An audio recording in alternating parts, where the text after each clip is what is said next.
Have you ever found yourself in an environment that made it incredibly difficult to maintain your spiritual practice? Do you often wonder how to stay focused on your spiritual growth when the world around you is filled with distractions, noise, and obstacles? Welcome back to our channel. In today's video, we will be addressing a question that many spiritual practitioners face. How can we continue our spiritual practice in an unfavorable environment? Whether it is the pressures of modern life, family responsibilities, or the general chaos of the world, many people struggle to find a peaceful and conducive environment for spiritual growth.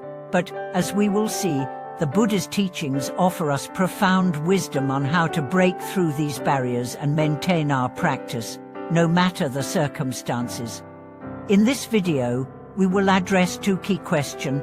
How can we continue our practice of Dharma when we are surrounded by distractions and obstacles? What spiritual tools can we use to transform adverse conditions into opportunities for growth and enlightenment? Let's explore how we can maintain our spiritual path, regardless of the environment we find ourselves in. The first challenge we face in an unfavorable environment is often the external distractions that pull us away from our practice. In today's fast-paced world, it's easy to feel overwhelmed by the constant noise and demands of daily life. Whether it's the pressures of work, the challenges of relationships, or the distractions of technology, we often find ourselves struggling to find time and space for our spiritual practices. However, the Buddha taught that the environment itself is not the ultimate determining factor in our spiritual practice. In his teachings, the Buddha emphasized that the mind, rather than the external conditions, is what truly shapes our experience. In other words, no matter where we are, we can still choose to practice Dharma as long as we cultivate the right attitude and mindset. One of the core teachings of Buddhism is that the external world is impermanent and constantly changing. It is not the world itself that causes us suffering, but rather our attachment to it. The Buddha taught that suffering arises from our desires, our cravings for things to be a certain way, and our resistance to change. When we accept the impermanence of the world and stop clinging to our expectations, we can begin to practice Dharma even in the most challenging of environments. Let's consider a story from the life of the Buddha that illustrates this principle.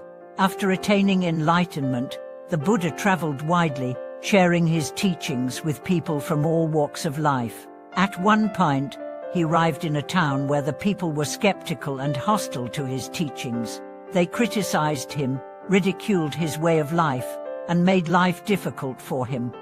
Despite these challenges, the Buddha did not become discouraged or angry. Instead, he used the adversity as an opportunity to deepen his own practice. He remained calm and focused, and he did not let the external hostility disturb his inner peace. Through this experience, the Buddha demonstrated that it is not the external environment that determines our practice, but our own mind and attitude.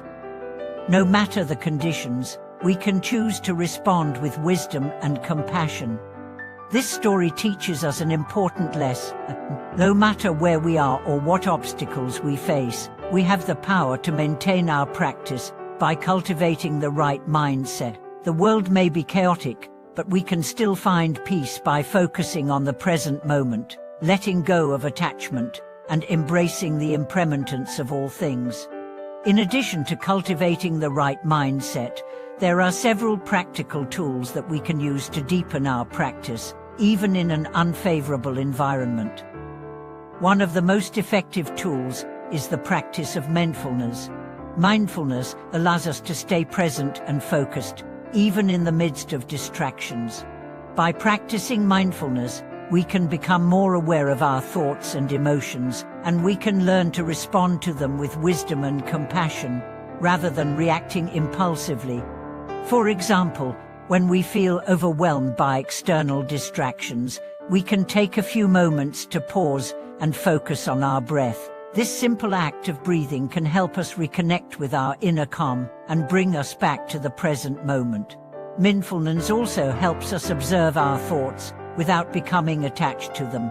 Instead of being carried away by our emotions or desires, we can learn to observe them with equanimity, letting them pass without judgment. Another powerful tool is the practice of meditation. Meditation allows us to create inner space, even when the world around us is filled with noise. In meditation, we train the mind to focus and cultivate a sense of peace. By regularly practicing meditation, we can develop the mental clarity and concentration needed to stay grounded, no matter what is happening in our environment. One story that illustrates the power of meditation comes from the life of a famous Buddhist monk who lived in a time of great political unrest.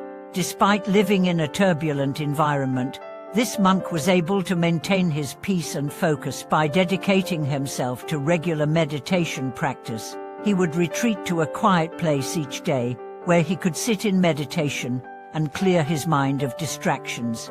Over time, he was able to develop such deep concentration that nothing in his external environment could disturb his inner peace. This monk's story is a reminder that, even in the most difficult conditions, we can find peace through meditation and mindfulness.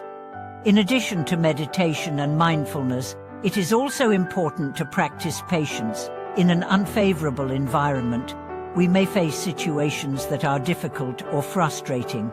We may encounter resistance from others or feel like our practice is not progressing as we would like.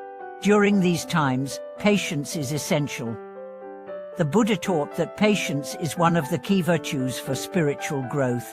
When we practice patience, we learn to accept the challenges of life without becoming frustrated or discouraged. Patience helps us to cultivate the resilience needed to overcome obstacles and stay committed to our path. Patience is not about passivity or resignation.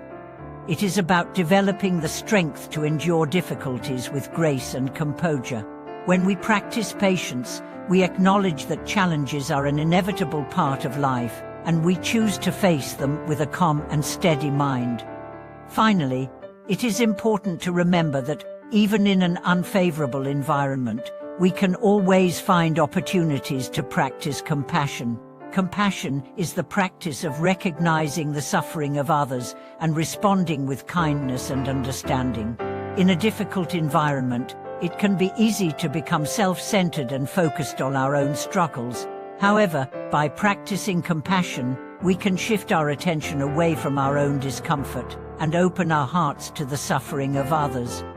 One way to practice compassion is by offering a kind word, a helping hand, or simply being present with someone who is in need. Even small acts of kindness can have a profound impact, both on others and on ourselves. When we practice compassion, we are not only helping others, but we are also deepening our own spiritual practice. As we conclude today's video, we invite you to reflect on your own spiritual journey. Have you encountered difficulties in your practice? How have you responded to the challenges in your environment? Remember, the external world may be beyond our control, but our response to it is something we can choose. By cultivating mindfulness, patience, and compassion, we can practice Dharma in any environment and transform any obstacle into an opportunity for spiritual growth. Thank you for watching this video. We hope this discussion has inspired you to keep practicing, regardless of the conditions around you. Please share your thoughts and experiences in the comments below, and don't forget to like and subscribe to our channel for more spiritual insights. Until next time, may you find peace and wisdom, no matter where you are.